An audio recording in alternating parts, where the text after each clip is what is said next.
And welcome to week number 2 of the high school football edition of the 941 Sports Zone. I'm Spitz. He's John, left behind Masoni. Literally Yeah, was left behind. And somebody's got some splaining to do, Lucy. it was one of the more strange slash angst ridden mornings I've had in a while. But when it was all said and done, maybe I got lucky. And not that I wouldn't have loved to gone, but it was just turned out that didn't work out that way. So, and we'll talk a little more about it as we get into it to the games. All right, the high school edition of the 941 Sports Zone presented by Carroll GMC. Sales, selection, experience what a car buying should be. Who can make you drive with a smile? Well, our good buddy Monty can and Carol can on the beautiful island of Venice. Week number 1 officially of the high school football season. Well, a couple of teams are already 2 weeks in. Those that play in the SSAA. But our game of the week, as we called it last week, Lakewood Ranch went on the road to Parish Community. I mean, I make it sound like it's a huge road trip. It's not. It's just up the road. But nonetheless, they returned the opening kickoff for a touchdown, and that set the tone as the Mustangs come out with the 27-14 win over Parish Community to open their season with a dub. A couple big plays on special teams were the difference makers for the Mustangs, and to get that first win, I'm sure that Lakewood Ranch is feeling real good about getting a win for their coach and getting a win for to start the season off properly. Yeah, if you weren't with us for the high school football previews, their coach, and I can't ever say his name correctly, so John. Parapacini. Yes, Coach Parapacini, fighting cancer, and I could tell the kids were emboldened by that. You could tell in their attitude how close they were, how they talked when they came down to Venice for our high school football preview, and they played like it the other night. They played like a team that's playing for a coach. And, listen, they're in a very tough district, so getting these non-district wins are big. Yeah, and like I said, and just for bragging rights, you're within a small vicinity of each other, and Parish has been sort of I would say, I wouldn't call them this, excuse me, the surprise team, but I would call them a team that people weren't expecting to be playoff bound the last couple of years. Mm-hmm. So for Lakewood Ranch to get on top of them early this year and get that sort of signature win early in the year is good for them. We'll see what goes, because they're playing in one of the 2 tough districts from the area, the 6A district. This is where Lakewood Ranch was before, but they bopped them back and forth. They had smaller districts and whatnot. So now they're back in the Riverview, Sarasota, Venice, Northport, Lehigh district, and they're gonna face some tough foes. So good for them to get off to a good start. No question about it. We'll talk about a lot of those foes, and they were on the left side of the column of the win column. Let's start with the Venice Indians, who made the 10-hour bus trip, minus you, to up the Rabun Gap into the Georgia mountains. And they come away with a 42-40 overtime win. They had a 2-score lead in the second half, but Rabun Gap, very good football team. This was a tremendous game. And Dorian Jones turned out to be the difference maker. Not 1, not 2, not 3, not 4, but 5 tutties, baby. We have a lot. Everybody has nicknames for players, obviously, and Macho, as we know him, Macho. He's been a workhorse for, and I should say workhorse. He split time for 3 years, but nonetheless, when he's in the game and has been now his senior year, he's a contributor with as far as catching the ball is concerned. He caught a touchdown pass in that game. He's a hard runner. I mean, if you watch him run, I was trying to describe it to everybody, and I think I got the best way to describe it. It's like he's fighting off a mugger. He doesn't like hit you hard, and he does, but that's not his only move. Like, then if you get hold of him, he's like You can take my shirt off. You can rip my helmet. He's just pulling and tugging and going backwards. And he's just a tough runner. I've seen him in where he looks like he's 3 inches from the ground. He'll put his hand down and he'll crawl for 10 yards, without touching his knees touching down. So he's a very hard runner, an FIU commit, and it's a 3-star athlete. So he played very well, and obviously with the touchdowns. I will give you a little intel. If everybody don't know, I was going to go to the game. I was not updated on time to leave, so I got left behind. But they did try to say, "Oh, hurry, we'll get you that," but that was not going to happen. And as I was thinking about rushing up to the school and getting there, without a shower, without everything else, I thought to myself, well, that just saved me 22 hours on a bus. So I wasn't terribly concerned. I will say that campus up there, according to everybody, it was a very nice campus, beautiful, good accommodations, very friendly people. Obviously, they're a very good team, top 100 in the country. Well, the takeaways from some of the coaches also was saying how big they were. They were enormous compared to they just, and it was a test of wills on the line of scrimmage and a test of 2 quarters. Raven Gap came out early, got a score. Venice tied it up, kind of dominated the second quarter, but was still tied 13-13. Big third quarter, and then had to go to overtime to win. And classic John Peacock move. You get the ball first, which is not what you want to have in an overtime situation. But what's he do? He turns it around, puts the stress back on the other team by going for 2 and making them have to go for 2, and able to defend a pass on the 2-point conversion for the 42-40 win.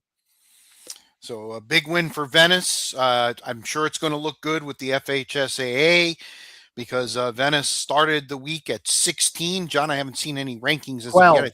I think they're now number 12. That's what I've heard. 12.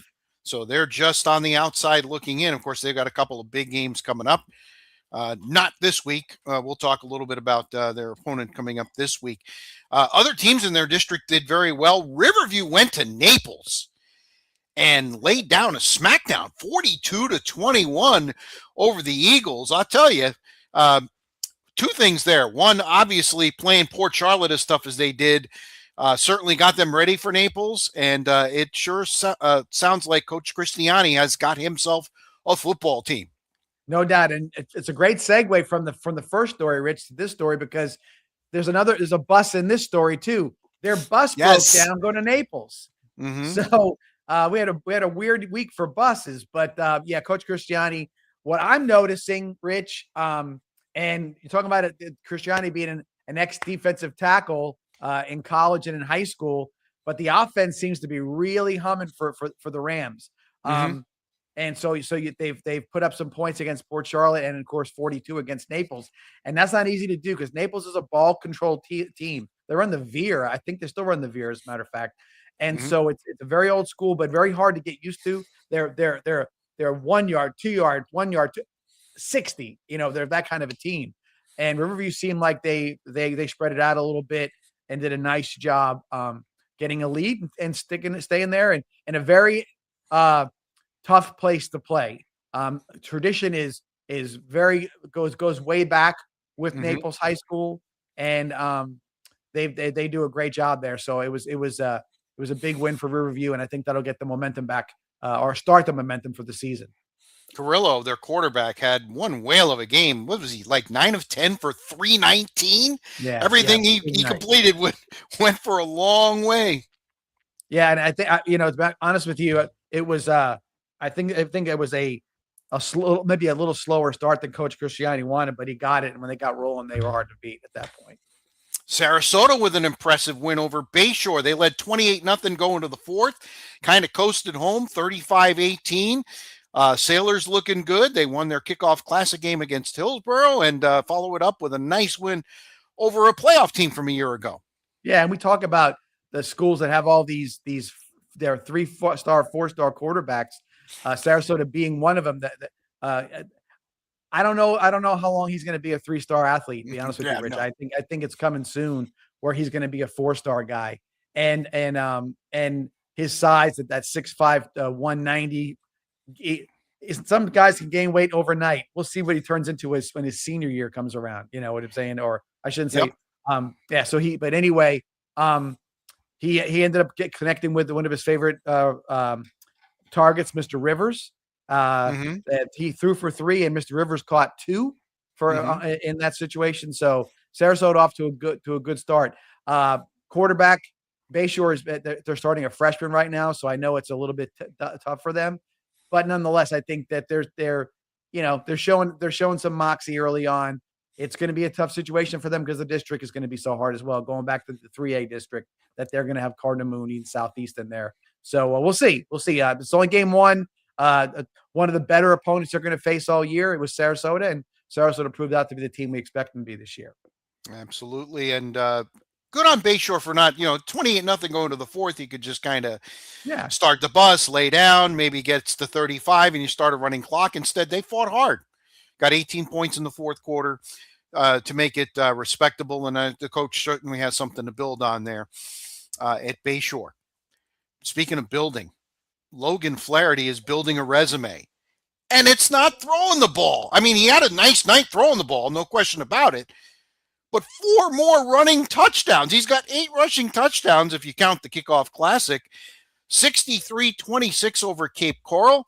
They've got a couple of things that they're working on they need to work on. One is they had a kickoff return against them for a touchdown, and I believe there was another special teams gaff, but 9 touchdowns on offense. Port Charlotte is a rolling. And, I'm going to stay on the Port Charlotte train because it just pulled out of the station at this point.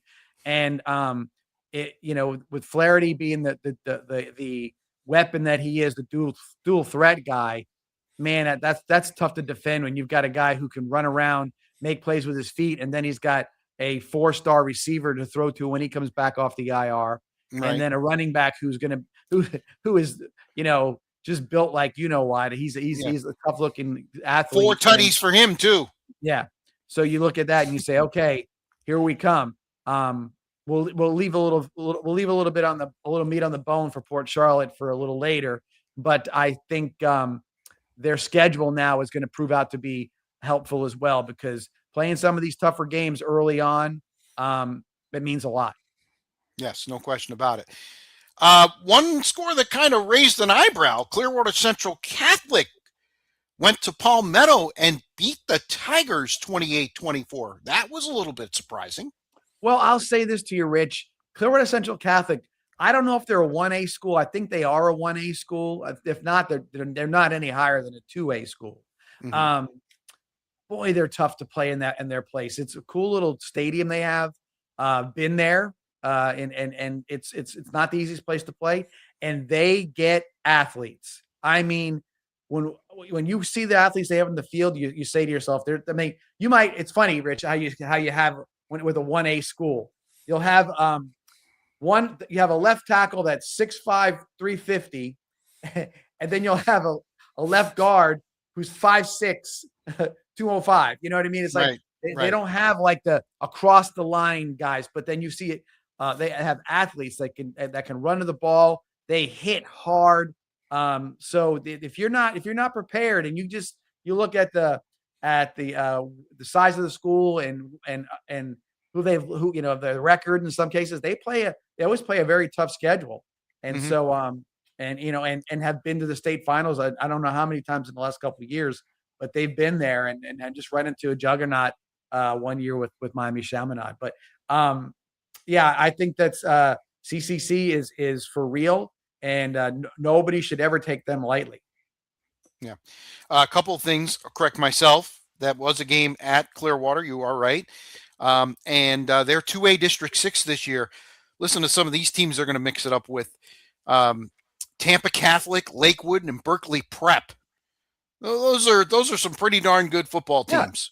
Yeah. That's in your district, and those are perennial playoff teams. So you're going to face a really, really tough schedule. They don't shy away from anybody. Nope. They're a good team. as we will find out a little later. Wesley Chapel with the upset over Southeast. Now, I did warn you a little bit last week that Wesley Chapel is a very good team from Yes. Pasco County. That still surprised me, though. I thought Southeast would end up winning that game. Kurt Bradley's got to be a little bit disappointed, but knowing Kurt, he'll take the positive look at that. Yeah, I think we both feel like that Southeast, after last year's 8-2 team and then not making the playoffs, I think we kind of felt like they had maybe would have a chip on their shoulder. I know one thing, Rich. They're working in a new quarterback.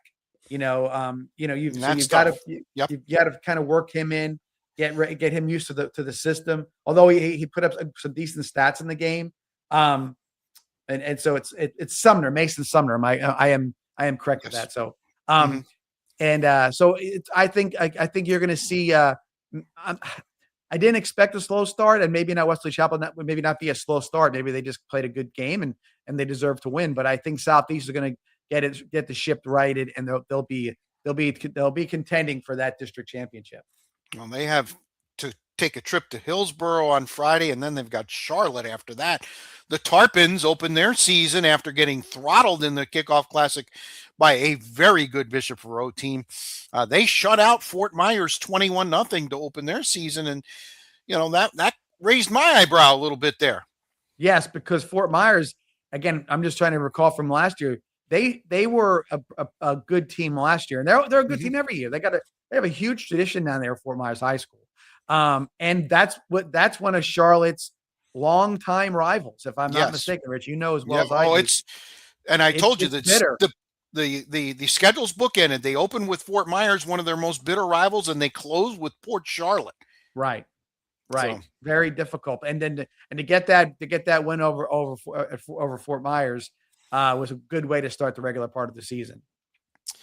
Cardinal Mooney actually trailed Berkeley Prep at the half by one, but they got back on the winning track in the second half. 39-21, the Cougars come out victorious at home in their season opener after the drubbing they took at the hands of St. Thomas Aquinas the week before. Yeah, you faced arguably the best team in the state. I know it waffles back and forth between St. Thomas right now and IMG, but I think that St. Thomas does have a very good football team. So, you want to take those games on. I mean, over the years, we've seen Venice play IMG early in the year. We've seen teams travel to California and some teams coming from California. Especially last year, there was a couple of California games between California and Florida schools from the area. So with that, it's not always indicative of how good you are. So for Cardinal Mooney to kind of stable the ship, especially down 14-0 early in the game, and then Davidson, the quarterback, had an very efficient game. I want to say he was 20 for 25, just a little over 200 yards, and that's a nice stat line, because that means you took you weren't going downfield a ton, but you were still keeping that ball and just getting it out of your hand, and that was a good way to kind of get things back on track. Welland Park, I got to tip my cap to you, my friend. Last week you said, watch out down at Mariner, and sure enough, they win their first varsity regular season road game. They checked off a lot of boxes with that. 24-21, the Eagles fly. And, there was a coaching change down there from, and I saw that's always hard no matter what the situation is. I know they were a district champion, but usually with district championships, you might lose some good players, that kind of thing. So I just kind of thought that you coming off that new coach, underestimating Welland Park, because obviously, hey, they're a brand new school. Well, they're not coming down here and beating us. I guess it was a hunch on my part to say, I thought at least they would play them well, maybe put a little scare in them, but they played them better than well. They played really, really well. And there was late interception in the game that kept allowed Welland Park to win. So, you said about checking boxes, Rich. When you're a brand new school, winning a football game is a goal. You got to win one, right? You got to do whatever. And you've taken that first goal right off the board. You know what I mean? Yep. That's done. So we'll see. It's going to get harder. I can promise you that. Hmm. And we'll see how it all plays out. But I know that in their minds right now they're 2-0. They're not 1-0. Right. That first one was supposed to count, but with all the ceremonies and whatnot about the new stadium and the new school and the school superintendent being there, it still probably felt like a victory you want to count on. So I'll go 2-0 for Welland Park at this point and see if they can continue the good play. It's not wins and losses right now. I mean, it's hard for people to hear that, but it's not. It's about improving. It's about culture. It's about effort. It's about effort. I think you were with me, or maybe you weren't, but Coach Heyer and I were talking during media day, and he didn't make any promises to anybody. He said, we're going to play hard. Yep. We're going to play hard. That's what we're going to do. And so that's, again, this sounds so simple, but that's how the culture starts. It's a mindset. Every play counts. You play hard on every play. And if you start there at the very basics of what makes a good football team, then you are on a way to start winning. Manatee fell behind against Plant early, made a valiant comeback and came up just short, 33-26 up in Tampa. Manatee's playing everybody. I don't know. That last year they made the playoffs despite being 4-6, playing a very rough schedule, and they've certainly started off with a rough schedule with the Kickoff Classic and now the Plant game.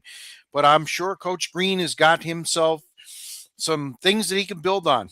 Yes, Plant. They were the team from the West Coast for quite a while.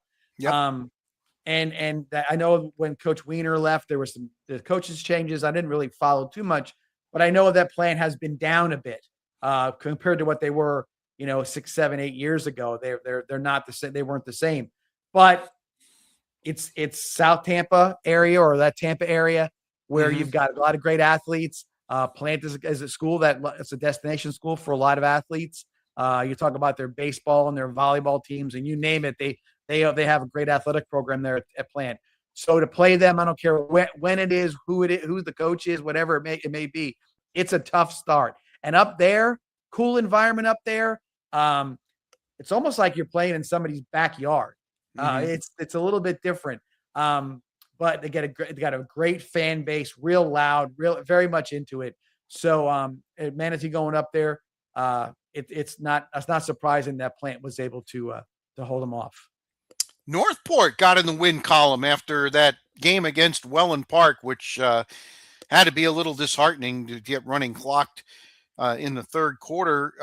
They beat IMG State to open the season, 28-21. I know it's not the toughest opponent, but when you're building a program and you're coming off a 1-win season, what did you just say about Welland Park? You got to get those wins when you can. And look, like you said, so would you think that Welland Park was a better team than an IMG State team would be? Brand new school, right? So I'm thinking about the game and saying, okay, so Northport comes in and let's say lays an egg. Let's just call it what it is, right? It was not a great game. Welland Park got momentum, the whatever, and they beat him and legitimately beat him. Northport, it's a good job by Coach Gales to go back out there and say, hey, you know what? We lost to the guy down the road. That's a bitter pill. So it's a kickoff classic. We got a next game coming up, and going out there with anything with the IMG label on it, you better be ready to go. And they did, and they won the game. So hats off to coming back from a tough loss, one that's got to hurt you right in the gut, and coming back and winning the game. Braden River, nice win over Pasco. Another decent team. The Pirates coming off a subpar season. That's a nice first win, 34-7. No doubt. Again, another new coach. He putting together a first game win. We're talking about a couple of them now, and give him a lot of credit for being able to gather everybody up and put together a heck of a football game. All right, a couple of the SSAA schools in action. Lemon Bay gets in the win column, beating Lake Placid 35-22. after 2 weeks in the Heartland Conference, there's only one unbeaten team. Everybody's 1-1 except for one team that's 0-2, and Hardee is 2-0. They took it on the chin from Hardee last week. Nice bounce back for Coach Mensing and the Manta Rays over Lake Placid. Well, it's like a like your family Thanksgiving dinner. Everybody at the table, but maybe you're having it at a different venue. But it's like they know each other. This is going to be a tough. This is one of those ones I wouldn't say you could flip a coin. There'll be a lot of coins flipped, but I think you're going to see some teams. They're going to be some losses that you don't expect, and there're going to be some wins you don't expect, and we'll see how it turns out at the end. But it'll be very exciting for the Manta Ray fan base. Yes. You're playing against teams you recognize, or teams you played over the years, and now legitimately, Rich, based on what we've been talking about with them, now they have a chance to do something in the playoffs. So That's kind of a fun deal. You're not rolling down the road and saying, well, we know there's a dead end here somewhere. Mm-hmm. And it's gonna the roadblock is coming. When is it gonna get here? And now, at least in this case, like they said, this could be a lively playoff season for Lemon Bay. Out of door with a 56-0 win over Babcock Ranch, second-year school. We kind of saw that one win season, and out of door getting the win. So they're, I think, 2-0 as well. In that league, Babcock Ranch, yes, also was had the misfortune of not playing a game the week before, so kind of double jeopardy there. Yeah, it's tough. You're playing one of the better teams in the area with Out of Door Academy and from the SSAA. So, yep. Great, good for them to take on a very tough opponent early on. First year in 11-man football, so you're really anointing yourself with that game. All right, a couple other scores. Sarasota Christian took it on the chin to a very good Canterbury squad, 41-21. So that drops them to 1-1 on the season. Yeah, and Coach Spen sent out his newsletter. He like I said, he was there was a tone of disappointment, but I think it maybe a little bit of that we knew they were up against a pretty good opponent. And one other score, St. Stephen's opens up the season. Or actually, I think I didn't look at that hard enough. St. Stephen's winning over Hudson 34-8. Nice win for St. Stephen's, and certainly that's another school that's very, very good year after year after year. Listen, they put out talent. We've talked about all the talent that comes out of ODA and all the different other schools. St. Stephen's is no different. They're one of those teams that can really put some talent out there, and the rivalries will get kicked up here shortly. But with all those schools. All right, let's look at some of the Week 2 matchups. Smarton Sports Academy at Venice. What can you tell me about Smarton Sports Academy? Nothing. I know they're coming off, I think, a 2-win season. So I missed the bus ride home where they talk about the next opponent. So I'll get something a little later on down the road, but I don't know. But I will tell you that I don't think they're as good or as Rabun Gap. So if you're going to go on the road and spend all the time, I think the only thing you might run into for the Indians is you might run into a little bit of bus lag, if you want to call it that. See how I'll be interested to see how practice would go this week. That's it's a lot. That's one of those things you don't feel really, really bad until maybe Sunday, and you start feeling like, oh, I'm okay. Now I'm feeling the remnants of that trip. So we'll see. By the way, let's plug your coach's show with Coach Peacock. You're going to be recording it on Tuesday night, and then of course you can see it on Thursday evening. I think it's at 7:30 is when it drops, correct? 7:30. It's on the education channel, whatever channel that is on your TV service, and also on the YouTube channel for Vibrant Aspect Media. So Vibrant Aspect Media YouTube page, and you can get to see that as many times as you want. Palmetto has a tough task after losing. They have to travel all the way to Key West to take on Key West. I know at WENG, that's our sister station that broadcasts the Key West games. They've got a pretty darn good tradition down there, too. That's going to be a tough trip for Palmetto. That's what I was going to tell you because there was a, off-season stuff. They had these little top 5 places to play a game in the state. Key West was number 3. And I was down there this year for my annual trip and playing a little golf, and I played with a local guy who was a Key West Conquer, Key West Conk alumni.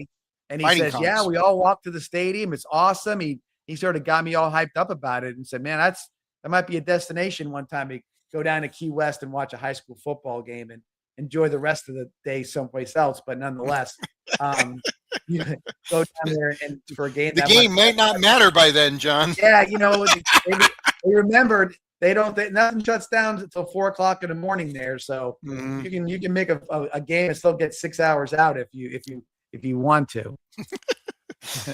Southeast has to travel north to Hillsborough High to take on the Terriers.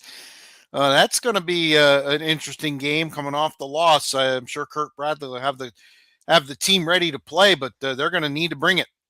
Yes, no doubt about it. Sarasota was able to beat Hillsborough in the kickoff classic, so maybe a little something to learn from what Sarasota had there. But again, new quarterback, you're breaking in with virtually no camp at all. I mean, just no chance to get. You got to get kind of up to speed. So we may not see the best of Southeast until maybe week 3 or 4, but we'll see how they manage this week.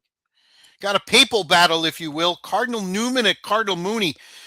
This is a pretty good matchup. This could have been the game of the week. But this is not an easy one for Cardinal Mooney. They do get it at home, but that's about the only advantage they have. That's 3 games in a row now, and kind of keeping it in the Catholic family, which means St. Thomas and everybody else there with, I'm sorry, Berkeley Prep's not from, I forget what I said. But no, Cardinal Newman's a good school, a good football team. So Mooney is still 8th in the state from when I looked up. So they're still out there, and we'll see how that one plays out. I would not want to get another slow start. They've had 2 weeks in a row with slow starts, so we need to get off to a better start in order to make sure that you don't get into a tight game. Riverview is going to travel north to Bradenton to take on IMG Junior National. They played them last year and beat them pretty good, but now they have to take the trip on the road. And of course, you got to forget about the Naples win. I'm sure they celebrated for quite some time, but you got to get back on the horse. So this is when you say, I was like, what IMG did you play, or what IMG is this, or what IMG is that? Right. This is the middle one, right? I'll tell you what it is. And remember this, guys. This is like the JV, if you want to call it that, for the national team. Okay. And so instead of playing against 4 and 5 stars, you're playing against 3 stars with the arrow going up on who they are. So you're playing a very good football team that is going to hit hard. I mean, they're going to be fast. They're going to have a guy or two. You're like, that you need a double team. You better know who it is. So yeah, hats off to Coach Christiani. You went Port Charlotte, Naples, and then you play the IMG national junior team, junior national team. So nothing to look at IMG as a light load. This is a tough 3-game stretch for Coach Christiani and the Rams. Bayshore goes on the road to Sun Lake, trying to get their first win of the season. I don't know too much about Sun Lake. I tried to do a little bit of intel on them, but I didn't get much. Yeah, no, I'd say I'll if I'm looking at it, I'm thinking that that Bayshore is going to come out hot. We'll see how it works out for them. Gateway at Welland Park. This is another winnable game for Welland Park. Gateway is not traditionally strong. Right. I mean, I've done a couple of games where Lemon Bay's handled them pretty good down there. Yeah. No, I know it. So that's the point. Like I said, now you have an enormous amount of confidence. Mm-hmm. Okay. You're saying to yourself, okay, so this is what they told us, and this is what's happening now, and whatever it may be. So, if they would have lost the first two games, I might be looking at this game differently. Mm-hmm. But again, I'll say it's going to be close. I won't go so far as to pick Welland Park as a winner in this one, but I will say it will be close. I wouldn't be surprised if they did win. And that's, of course, the season opener for them, home opener Correct. in the regular season. Lemon Bay at Avon Park, that's a bus trip. Both teams are coming in 1-1. Obviously, the winner gets a leg up on getting towards the top of the conference. Pretty big game early. Yeah, and again, well, I love these matchups. I keep on seeing with Lemon Bay. They're familiar. You know what I mean? I like that. It seems like maybe in days gone by or maybe you didn't play Avon Park because the district was smaller, but now you're back playing all these schools that you're familiar with, and I like the fact that there's tradition behind it. Again, I keep on mentioning the fan base, but the fan base is like, hey, we know these guys, and Right. it's kind of a good deal. I think that next year what you're going to see is that once everybody kind of gets reacquainted and they know what the jive, I think it's going to be a super duper competitive conference. A couple of teams smarting off losses. Naples at Manatee. The Hurricanes don't want to go 0-2, and neither does Naples. And that's for both sides. I would call that based on.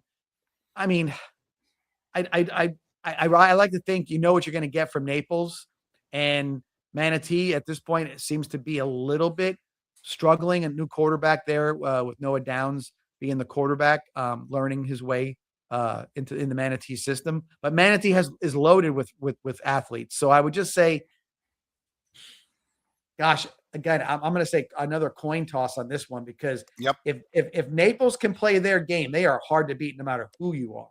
And right now, Manatee I would hate to see it, but they could it could be a situation where Manatee maybe they get down a little bit and lose a little bit of that energy. So we'll see. But I know Coach Green is probably on red alert right now. He wants to make sure that he gets a win, and they'll put it all out there against Naples. Interesting matchup, coast to coast. Palm Beach Lakes at Sarasota. Sailors have been impressive in their first, well, if you count the Kickoff Classic, first 2 games. Got to keep the momentum going. Rich, I'm a stats guy. You know that I do the stats every Friday night, and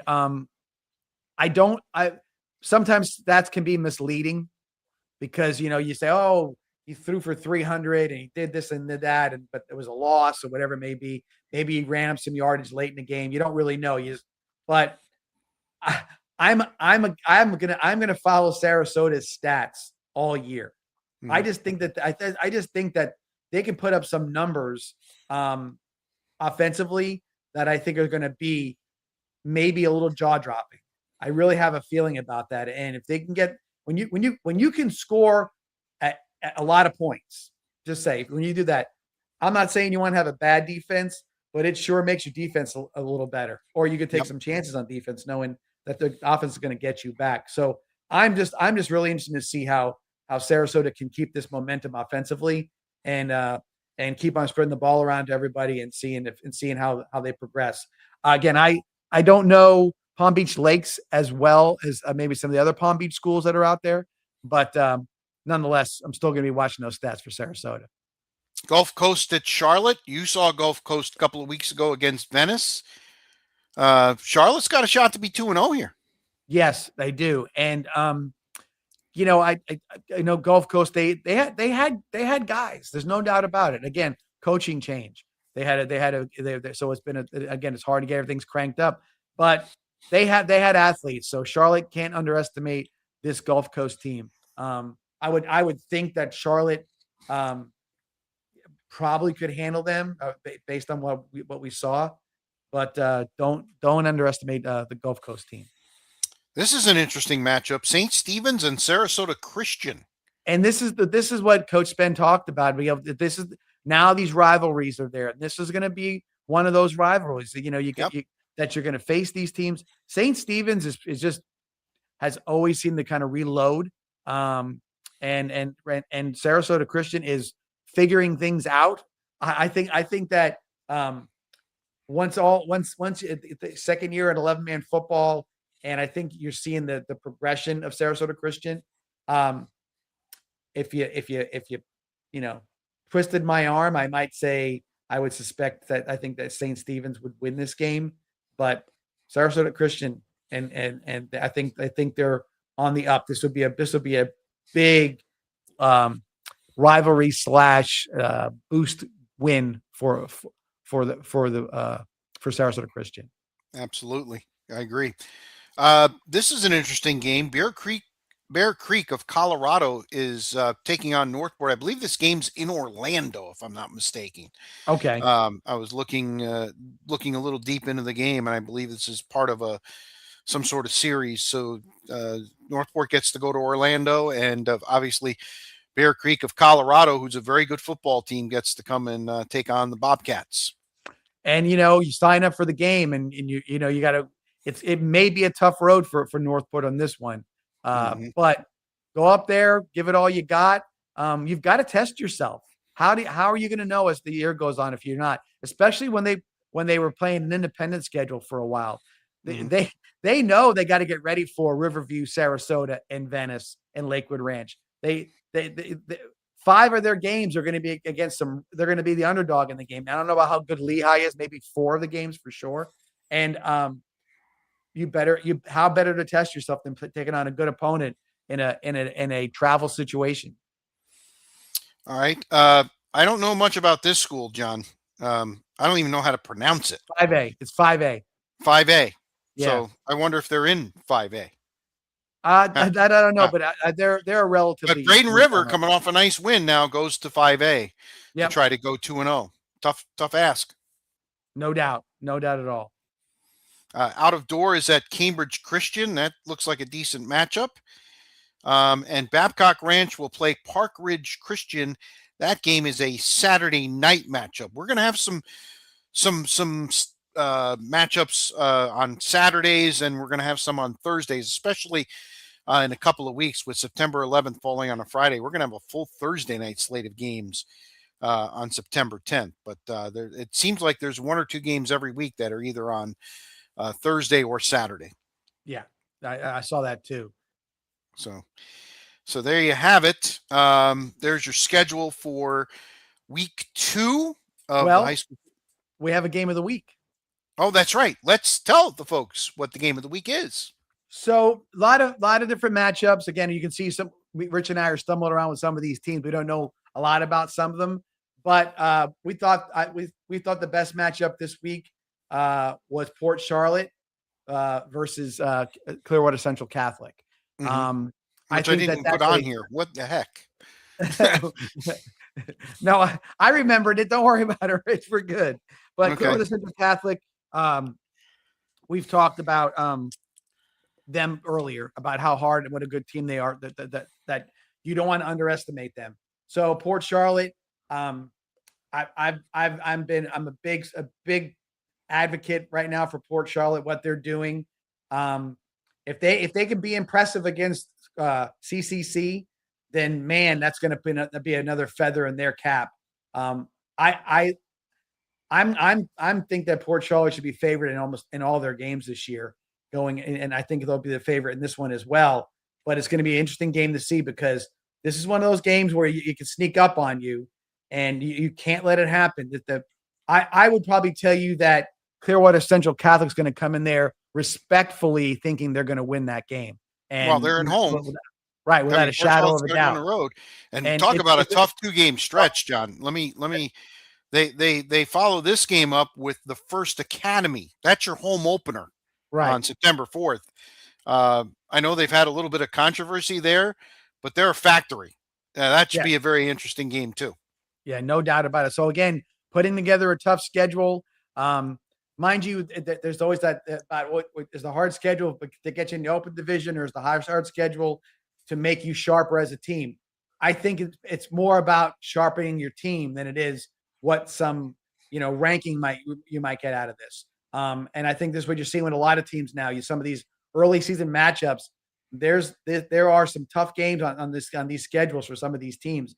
And Port Charlotte really needs to test themselves. They played Orlando Jones last year. We've talked about this and almost made a comeback win Mhm. to beat them, or were they ahead? They led going into the They fourth led. quarter. That's right. Yeah. But again, it's a learning process, and now Mhm. you've learned what it is to how it feels to be. Remember, state semifinal games are the most exciting home or on campus games you can have, because you don't play the championship at home; you play it at a neutral site. So to Right. have a home game where it's a state semifinal, you've been to the dance, so to speak. And Mhm. so keep on testing yourself. District's going to come up here shortly, so we'll see how that goes. But I think that I would lean heavily towards Port Charlotte. But man, I've seen what CCC can do, and Yep. they are no team to overlook, or no, just based on their size. You better not look at two-way and think that's a easy road. It is not that way at all. All right. So there you have it. There's our high school football uh, week 2, the post-mortem from week 1 and the preview for week 2, as we bring you the high school football podcast here as part of the 941 Sports Zone. And it is presented, as always, by the good folks at Carroll GMC. Sales, selection, experience what car buying should be. Who can make you drive with a smile? Carroll can, on the beautiful island of Venice. Get out and watch one of these. I mean, you got some talent. If you live in Southwest Florida, pick a game, any game. You're going to see some serious talent on the field. These kids try hard. And let me tell you, you're going to see some kids that are going to be playing on Saturdays in a lot of these games. Other than the Key West game, which would be a hard one to go down and see, unless you're on vacation. Yeah. But that'll be a great game too. That's I'm saying about. But go out. I'm looking at it right now, Rich. There's, I'd say, 5, maybe 6 real good matchups this week where anybody should walk up and see a great football game. But I'm looking at some of the other games where you've got. I include Lemon Bay and Avon Park in that one, but nonetheless, there's some games out there, and if they're home and it's local, go out and watch the game. It's phenomenal football. It's great. The atmosphere's great. Yep.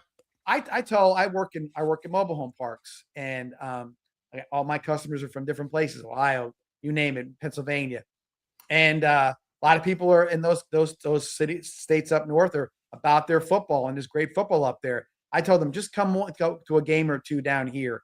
Pick a school, go down there, watch the speed, watch the talent that's out there. You'll be impressed. And every time I send somebody to a game and they come back and say, where should I go next? Because you're right. That was some pretty impressive stuff. Yep. No doubt about it. All right. So we look forward to recapping week 2 next week and previewing week 3. We're getting closer and closer to district action, especially some of those big districts. Some of those September 10th games are going to be district games. So looking forward to that coming up. All right. That'll do it for this edition of the 941 Sports Zone High School Edition number 2. Look for us everywhere you go. Facebook, X, the artist formerly known as Twitter, Instagram. We're everywhere. We're all over. Smash that like button on YouTube, and look for our podcast, which we're about to do. Start season 2, if you will. And Rich, I'll just say this real quick. If somebody's watching this right now, and you know anybody who's a high school fan, I've gotten a lot of good feedback. We had Emma Moon on last week. People are getting, they don't want every last little tidbit of how the game went, but they want to know who's doing well and who's winning. And you get a quick 45-minute update on that. And I've got some people, ex-coaches, current coaches, who are liking the idea that we split this off and put this in its own little segmented podcast. They ran through it and they said it was a good listen or a good watch. So if you like it, tell 3 of your buddies who are high school fans. I'm sure that them. If you're watching us now, you got friends that are high school fans. So go ahead and do that, and I think everybody will enjoy it. All right. Till next Monday when we do it live, or whenever you consume it, wherever you consume it. He's John, left behind Masoni, but he's back and he's happy. I'm Spitz. Until next week, so long, everybody.